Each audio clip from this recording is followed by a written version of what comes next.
کرتا ہے، کوشش کرتا ہے، وہ بہت سارے دنیاوی اسباب اختیار کرتا ہے، جتنی عقل اللہ نے دی ہوتی ہے اس عقل کا بھی وہ استعمال کرتا ہے، کوشش کرتا ہے کہ کچھ اچیو کر سکے زندگی میں، کچھ مقاصد کا حصول اسے میسر آئے۔ عزیز بھائیوں، ایک بات اپنے ذہن میں اچھی طرح بٹھا لیں اور لکھ لیں کہ زندگی میں جو کسی بندے کو کامیابی حاصل ہوتی ہے وہ رب تعالیٰ کی مدد سے حاصل ہوتی ہے۔ اگر رب تعالیٰ مددگار ہو تو پھر کوئی چیز بھی رستے میں رکاوٹ نہیں بنتی، اور اگر مالک کریم کو منظور نہ ہو تو انسان بہترین سیاستدان ہو، اچھا ایڈمنسٹریٹر ہو، اس کا ذہن بڑی وسعت رکھتا ہو، بڑی اچھی پلاننگ کرنا جانتا ہو، سارا کچھ ہو، تو بندہ ناکام ہو جاتا ہے۔ مسلمانوں کو جتنی کامیابیاں ملی ان کا پس منظر صرف اتنا تھا کہ اللہ تبارک و تعالیٰ نے اپنے بندوں کی مدد فرمائی، اور اب تعالیٰ نے قرآن مجید میں اس حقیقت کا بیان کیا، فرمایا بل اللہ مولاکم، فرمایا بلکہ اللہ تمہارا مولا ہے، وَهُوَ خَيْرُ النَّاصِرِينَ، اور وہ بہترین مددگار ہے۔ وہ جو رب تمہارا مولا ہے وہ بہترین مددگار ہے، اور اگر وہ مدد کرے تمہاری، سورہ آل عمران میں آگے جا کے ارشاد فرمایا اگر اللہ مدد کرے تو پھر تم پر کوئی غالب نہیں آ سکتا، اور اگر وہ تمہاری مدد چھوڑ دے تو پھر کوئی تمہاری مدد کر سکتا؟ کوئی مدد نہیں کر سکتا۔ بدر اللہ کے ساتھ اپنے آپ کو جوڑے، اگر اللہ کی مدد نصیب ہو۔ یہ جو ہم جتنا ڈرتے رہتے ہیں، سہمے رہتے ہیں، پریشان رہتے ہیں کوئی کیا کر دے گا، مالک جب بندوبست کر دے نا، جب مالک بندوبست کرتے ہیں پھر ایسا بندوبست کرتا ہے کہ لوگوں کے پاس نا چارہ نہیں رہتا۔ حضرت مریم رضی اللہ تعالی عنہا پاک باز تھیں، مسجد میں رہی تھی، پر مالک کی حکمت کے تقاضے بڑے عجیب ہیں نا۔ پھر جناب مریم کو اللہ تعالیٰ نے بغیر شوہر کے اولاد عطا کر دی۔ یہ بات ہی ایسی تھی، وہ کسی نے کہا تھا کہ مخلوق تو فنکار ہے اس درجہ کے پل بھر میں سنگے در کعبہ سے بھی اصنام تراشے، تم کون ہو کیا چیز ہے داغ کبابی، لوگوں نے تو مریم پہ بھی الزام تراشے۔ تو لوگوں نے کہا کدھر سے لے آئی بچہ، تیرا باپ تو ایسا نہیں تھا، کہاں سے لے آئی؟ اللہ کرے میں آپ کو سمجھا سکوں، ذرا اپنے آپ کو وہاں کھڑا کریں کہ ایک پاک باز عورت، پاک باپ کی بیٹی، طیب ماں کی بیٹی، اور اللہ کے گھر میں پرورش پانے والی خاتون، ایک وہ وقت اور ایک یہ وقت کہ اس عورت کو کٹہرے میں کھڑا کر کے پوچھا جا رہا ہے کہ معاذ اللہ تیری گود میں بچہ جائز نہیں ہے، کہاں سے لائی ہے؟ اب خود سے صفائیاں بندہ کتنی کو دے، کتنی کو وضاحتیں کرے، اور میں نے تو اپنی زندگی میں دیکھا ہے زیادہ وضاحت دینے والے کو بھی لوگ جھوٹا سمجھنے لگ جاتے ہیں، زیادہ وضاحت دینے پر بھی لوگ کمزوری کا اظہار سمجھتے ہیں کہ کمزور پڑ گئے۔ آپ صلح کی کوشش کرتے ہیں، سامنے والا بزدل سمجھ لیتا ہے، زیادہ وضاحتیں بھی کمزور کر دیتی ہیں۔ اب حضرت مریم کو کٹہرے میں کھڑا کر کے کہا بچہ کس کا ہے؟ تو پھر خدا بندوبست جب کرے، اللہ جب مددگار ہو، تو پھر حضرت مریم کی گواہی درختوں سے نہیں دلوائی، اس نے پتوں سے نہیں دلوائی، پھر فرشتے نہیں بھیجے۔ حضرت مریم کہنے لگی مجھ سے نہ پوچھو، وہ جو پنگوڑے میں ہے اسی سے پوچھ لو، ان سے پوچھو نا وہ کون ہے، پوچھ لو ان سے، کر لو سوال۔ انہوں نے کہا پنگوڑے میں چند دنوں کا بچہ، یہ جواب دے گا؟ مددگار تھا رب،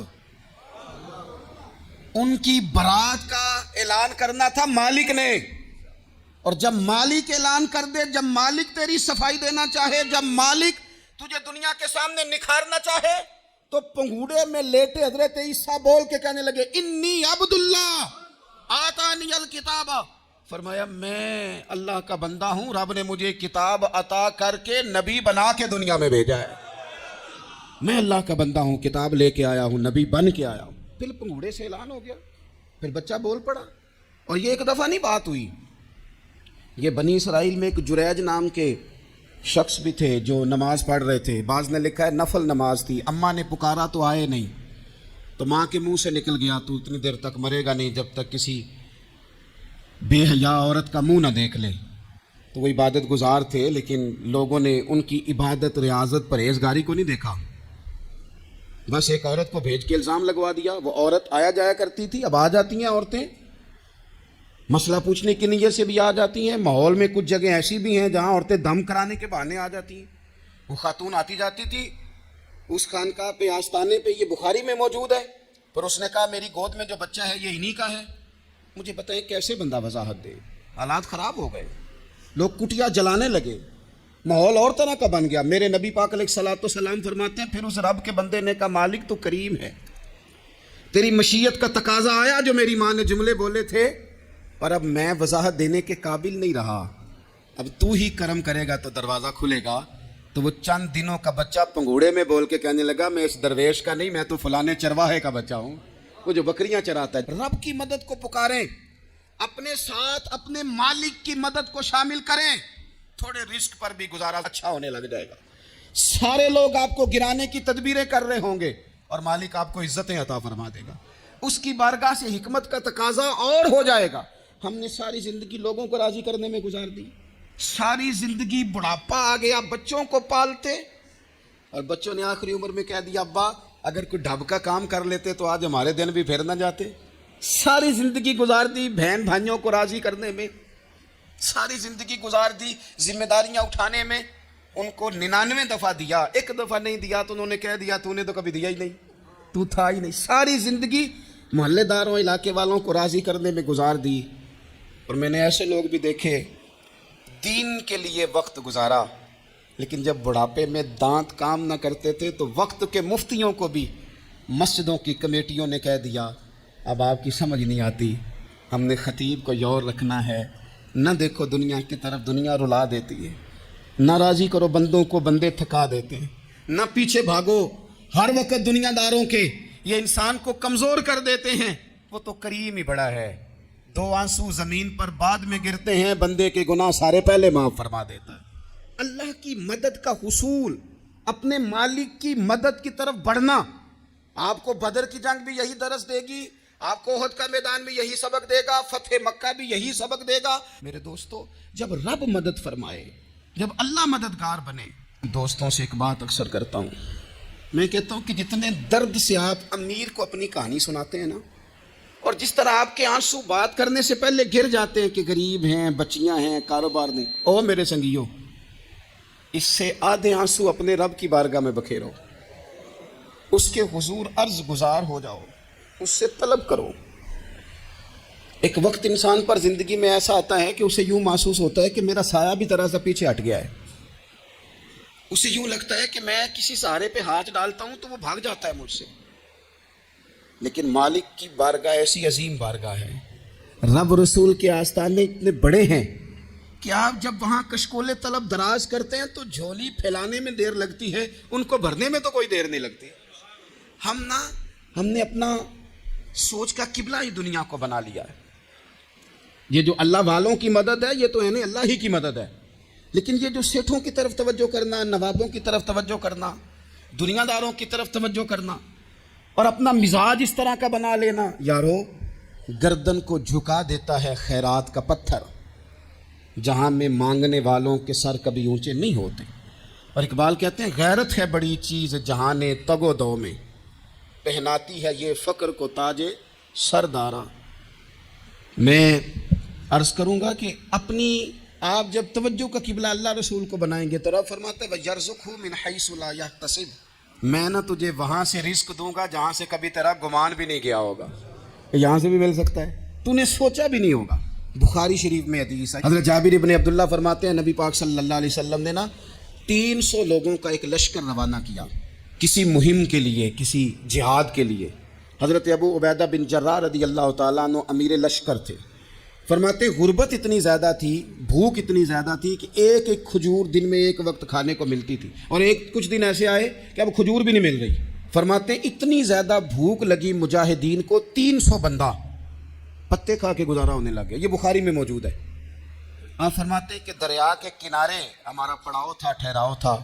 جب بھوک سے نڈھال ہو گئے نا, وَيَرْزُقْهُ مِنْ حَيْثُ لَا يَحْتَسِبُ, اللہ وہاں سے روزی دیتا ہے, گمان بھی نہیں ہوتا. فرماتے ایک مچھلی اللہ تعالیٰ نے دریا کے کنارے بھیجی. فرماتے ہیں وہ تھی تو مچھلی پر پہاڑ جتنی تھی. بخاری میں لفظ ہیں, حضرت جابر ابن عبداللہ رضی اللہ تعالیٰ عنہ فرماتے ہیں 300 آدمی 18 دن تک اس مچھلی کو کھاتے رہے, مچھلی ختم ہی نہیں ہوئی. مچھلیاں نہیں, مچھلی. کہتے ہیں 18 دن 300 بندہ کھاتا رہا, مچھلی ختم ہی نہیں ہوئی. اور فرماتے ہیں کہ اس کی ہڈی نکال کے, کانٹا کہیں گے آپ اپنی زبان میں, کہتے ہیں وہ نکال کے نا تو اس کو کھڑا کیا نا جب, تو اونٹ کجاوے سمیت اس کے بیچ سے گزر جاتا تھا، 2 اس کے کانٹے جوڑے. فرماتے ہیں وہ اس کا گوشت ہم کھاتے تھے اور اس کی چربی بطور تیل کے ہم جسموں پہ ملتے تھے، بیماروں کو اس سے سکون آتا تھا، تندرستی شفا ہوتی تھی. فرماتے ہیں ہم کھایا بھی ہم نے اور کچھ لے کے ہم مدینے بھی گئے، اور قربان جائیں نبی پاک نے بھی اس میں سے کھایا. ہم نے عرض کی حضور یہ معمہ کیا ہے، یہ ماجرا کیا ہے؟ تو محبوب نے فرمایا تمہارے پاس غذا نہیں تھی، رب نے تمہارے لیے بندوبست کیا ہے، اللہ نے تمہیں دیا ہے. مکان شروع کر لیا، ایک صاحب نے وہ مکان بنانے لگے، آپ وہ حساب لگا رہے ہیں، کہتے ہیں میرے پاس اتنے پیسے ہیں، اتنے میں نے فلانے دوست سے کہنا ہے اس نے دے دینے، اتنے فلانے رشتہ دار سے کہنا ہے اس نے دے دینے، اتنے فلانے سے کہنا ہے اس نے دے دینے. یہ ساری کاپی بنا کے مکان شروع کر لیا.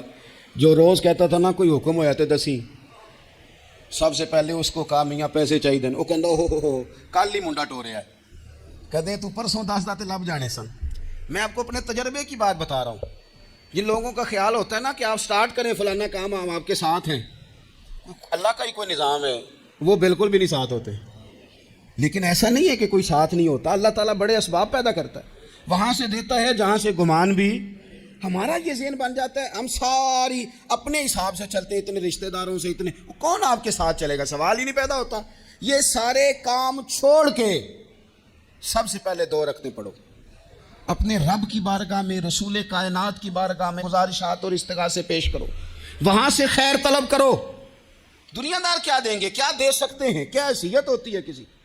اللہ کہتا ہے وہاں سے دوں گا. تو جو اللہ مال دے وہ لینا چاہیے کہ رشتہ داروں کا مال دیکھنا چاہیے؟ جو اللہ دے وہ لینا چاہیے کہ سیٹھوں نوابوں کی جیبیں دیکھنی چاہیے؟ جو اللہ دے وہ قبول کرنا چاہیے یا دیکھنا چاہیے کون سا آدمی کہاں پہنچ گیا؟ چھوڑو، اپنی مٹی پہ چلنے کا سلیقہ سیکھو. کسی کے سنگ مرمر پہ چلو گے تو پھسل جاؤ گے، پھسل جا. اس پر ایک اور بات عرض کر دوں، صحیح بخاری سے، مسلم سے. ایک اللہ سے چاہیں اپنی توجہات کا مرکز رب رسول کی ذات کو بنائیں، پھر آپ محسوس کریں گے کہ بڑی جلدی اللہ تعالیٰ کی مدد آنے لگی ہے. کبھی آپ صرف کہہ دیں نا میرا رب میرے ساتھ ہے، اس لفظ میں اتنی طاقت ہے کہ دشمن ویسے زہر ہو جاتا ہے. زندگی میں کسی سے بھی لڑائی ہو، اچھی طرح سوچ لیں کہ اللہ اس طرف ہے یا اس طرف ہے. اگر آپ زیادتی پہ ہیں تو پھر رب مظلوم کی جانب ہے. اگر اللہ کی مدد آپ کے ساتھ ہے تو دنیا کی کوئی طاقت آپ کو گرا نہیں سکتی. اور اگر آپ مظلوم کے مقابلے میں ظالم بن کے آپ کھڑے ہو گئے ہیں اور آپ نے رویہ وہ اختیار کیا ہے کہ جس میں مدد نہیں آئے گی، تو پھر یاد رکھ لیں کہ آپ کوئی بھی ہیں، کہاں بھی ہیں، آپ کمزور ہیں. طاقتور تھے ابتدائے اسلام میں، ظاہری طاقت تھی کفار مکہ کے پاس، وہ ڈنڈوں سے مارتے تھے غریبوں کو، ان کے ہاتھوں میں ڈنڈے تھے، پر خدائی طاقت ان مظلوموں کے ساتھ تھی.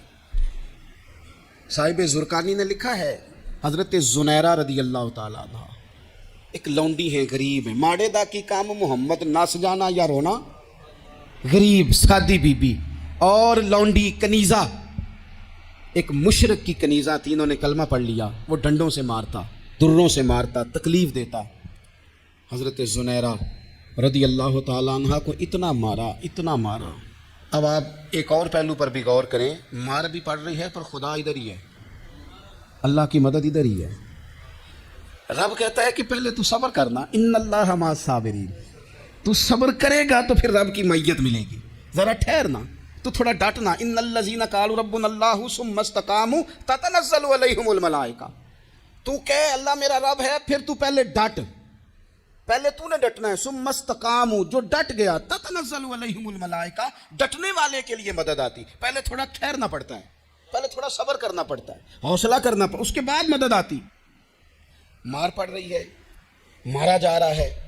حضرت زنیرہ کو ان کا مالک جو ہے ظاہری آقا وہ مار رہا ہے، یہ کنیزہ ہے، اتنا مارا اتنا مارا، ان کی بینائی چلی گئی، نظر آنا بند ہو گیا. ابو جہل آیا اور کہنے لگا زنیرہ دیکھا نا ہمارے بت تیری آنکھیں لے گئے، معاذ اللہ، لات و منات ہمارے بتوں نے تجھے اندھا کر دیا. اب ایسا نہیں ہے کہ بی بی روتی جا رہی ہے، روتی جا رہی ہے، مایوسی مایوسی، معاذ اللہ، پریشانی، غریبی بڑی ہے، پوچھنے والا کوئی نہیں، یہ باتیں نہیں. کیا جملے ہیں خاتون کے، کیا لفظ ہیں. ابو جہل نے تنزیہ کہا، معاذ اللہ، کہنے لگا دیکھا نا ہمارے بتوں نے تجھے اندھا کر دیا. تو جناب زنیرہ آنکھوں کی بینائی گئی ہے، رات کو گئی ہے، دکھ ابھی تازہ ہے، لیکن اللہ پہ جو توکل ہے، اپنے مالک سے جو رشتہ ہے، وہ اتنا مضبوط ہے، اتنا طاقتور ہے، اس میں اتنی گہرائی ہے کہ حضرت زنیرہ بول کے نا اتنی قوت سے بولی، اتنی طاقت سے بولی کہ پورے کفر پر لرزہ طاری ہو گیا۔ فرمانے لگی تمہارے بتوں کی کیا اوقات ہے کہ میری بینائی لے جائیں؟ یہ میری رب کی حکمت کا تقاضا ہے۔ جب تک اس نے چاہا زنیرہ دیکھتی رہی، اور جب اس نے چاہا زنیرہ کی آنکھوں کی بینائی چلی گئی، اور اگر وہ چاہے گا نا تو بینائی واپس بھی کر دے گا۔ اگر ہو ذوق یقین پیدا تو کٹ جاتی ہے زنجیریں، اگر وہ چاہے گا تو بینائی آ بھی جائے گی۔ حضرت زنیرہ نے رات کو یہ لفظ کہے، ابو جہل اور سارے کفار ڈر کے سن کے چلے گئے، آپ اطمینان سے آ کے بستر پہ سوئی۔ جب سویرے اٹھی تو اللہ نے آنکھوں کی روشنی واپس کر دی تھی۔ آنکھوں کی اب چھڑی پکڑی ہے، بازاروں میں گھومتی ہے، کہتی ہیں بلاؤ کدھر ہے تمہارے نات و منات، دیکھو میرے رب نے روشنی واپس کر دی۔ آ کر میرے ساتھ ادھر آ، ستمگر ہنر آزمائیں تو تیر آزما ہم جگر آزمائیں۔ بیمار لوگوں یاد رکھو، کہہ دیا ڈاکٹر نے کہ تو بڑا بیمار ہے، تو بڑا کمزور ہے، یہ ہو گیا وہ ہو گیا، تو ڈاکٹر اپنے علم کے مطابق بات کر رہا ہے، ہوگا تو وہ جو میرا رب چاہے گا۔ کمزور ہو جانا، پریشان ہو جانا، تکلیف میں آ جانا، پتہ نہیں بات ہو گئی ہے تو جانے کیا ہو جائے گا۔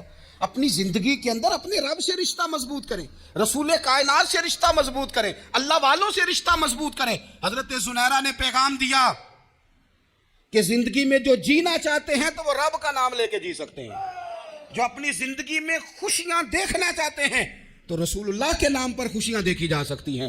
توکل کی بنیاد پر بندہ خوشیاں لے سکتا ہے، اور اگر انسان میں توکل نہیں ہے تو پھر وہ اس کالے جادو سے بھی ڈر رہا ہے، وہ نیلے سے بھی ڈر رہا ہے، وہ پیلے سے بھی ڈر رہا ہے، وہ فلانے سے بھی ڈر رہا ہے، وہ میرے خلاف فلانا رشتہ دار سازش کر رہا ہے تو ڈر رہا ہے، فلانا میرے بارے میں یہ کر رہا ہے تو ڈر رہا ہے، وہ پتہ نہیں دنیا ادھر ہو جائے گی تو کیا ہو جائے گا، اٹھ باندھ کمر کیوں ڈرتا ہے، پھر دیکھ خدا کیا کرتا ہے۔